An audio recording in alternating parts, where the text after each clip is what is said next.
Tomb Raider, the Angel of Darkness. So yeah, it serves as a direct sequel to Tomb Raider: The Last Revelation and Tomb Raider Chronicles. The storyline follows Lara Croft as she attempts to clear herself of being the suspect of her former mentor Werner Von Croy's murder while investigating the activities of a black magic cult.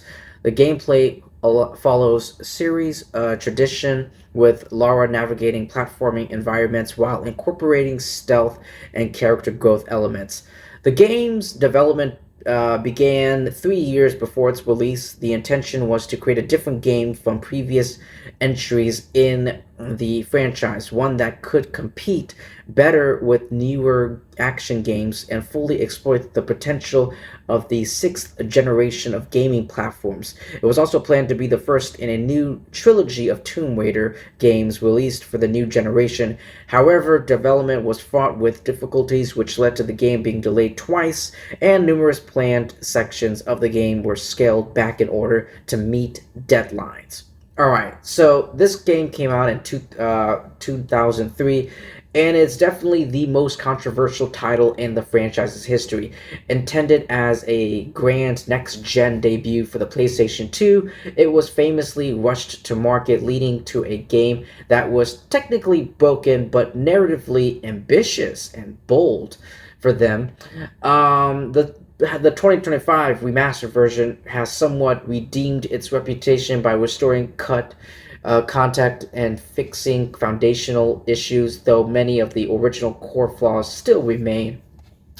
But going back to the original, this game, going back to the original, at launch, this game received generally negative reviews, often cited as the game that killed the original series and led to the franchise being taken away from its creator at core design.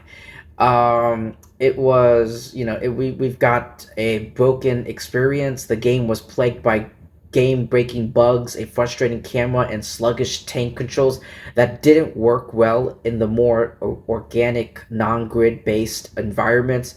The narrative strength, despite the technical mess, many critics and fans loved the darker, more mature story. The plot follows a pissed off Lara Croft as a fugitive in Paris accused of murdering her mentor. And there's also some identity crisis. Fans were divided on the new RPG's light elements such as stamina bars and dialogue choices, as and the fact that most of the game took place in urban streets rather than actual tombs. So yeah, like it's called Tomb Raider. Shouldn't Laura be, you know, raiding tombs? So some, fans were divided. Fans were divided. Some people, they appreciated, they didn't mind this new approach, while other fans, other people were like, it's called Tomb Raider for a reason.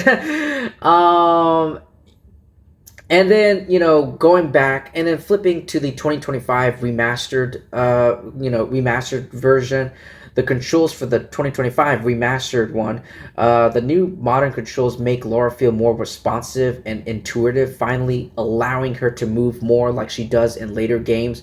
There's also the restoration. This version is praised, the 2025 remastered version is praised for restoring cut content, including a Parisian training area, unused dialogue, and items that were previously only found in the game files.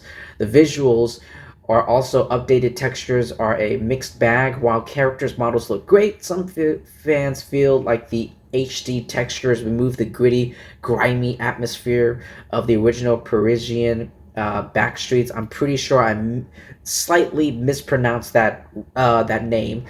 Parisian. Anyway, bugs. Yeah, bugs. While some stable, many of the original engine quirks and level design issues persist, making it a historical, curiosity rather than a modern masterpiece, and that is the 2025 remastered one. Going back now, let's go back to the original 2003.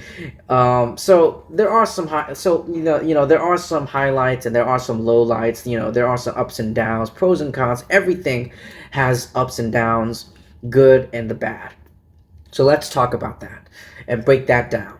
So the best story, this definitely does have the best story in the series. Many fans consider the world building and the mystery of the Monstrum and the Nephilim to be the series' peak narrative achievement, which was really good and great.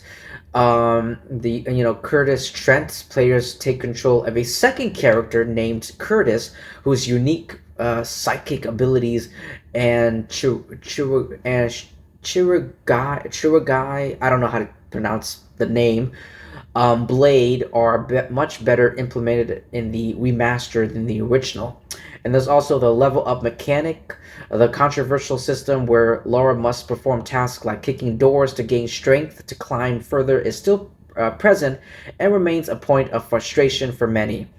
And there's also some incredible This game also has some incredible music. The orchestral score by Peter Connolly is universally regarded as one of the best in gaming history. I mean, it's got some great, like the score, the music in this game is really good.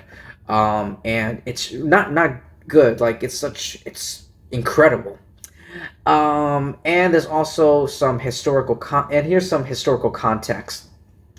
The game was supposed to be the first of a trilogy, but because of its poor reception, those sequels were canceled, and the series was rebooted with Tomb Raider Legend in 2006.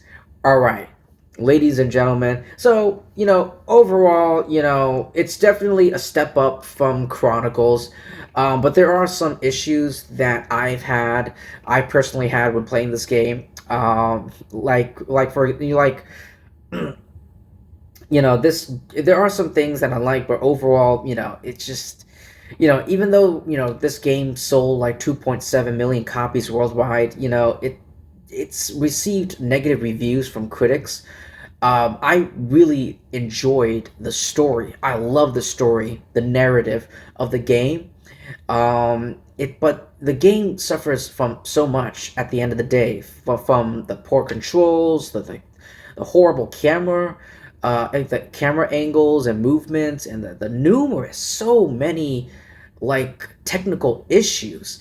And planned sequels were scrapped, and the development of the franchise was transferred to Crystal Dynamics for the next entry in the series, which would be, like I said, Tomb Raider Legend. But yeah, that's pretty much all I have to say for Tomb Raider: The Angel of Darkness. Thank you so much, everyone, for taking a time with me. Please like and subscribe. Definitely subscribe, because that will help me and my YouTube channel out a lot. And I'll see you guys in my next video. Peace.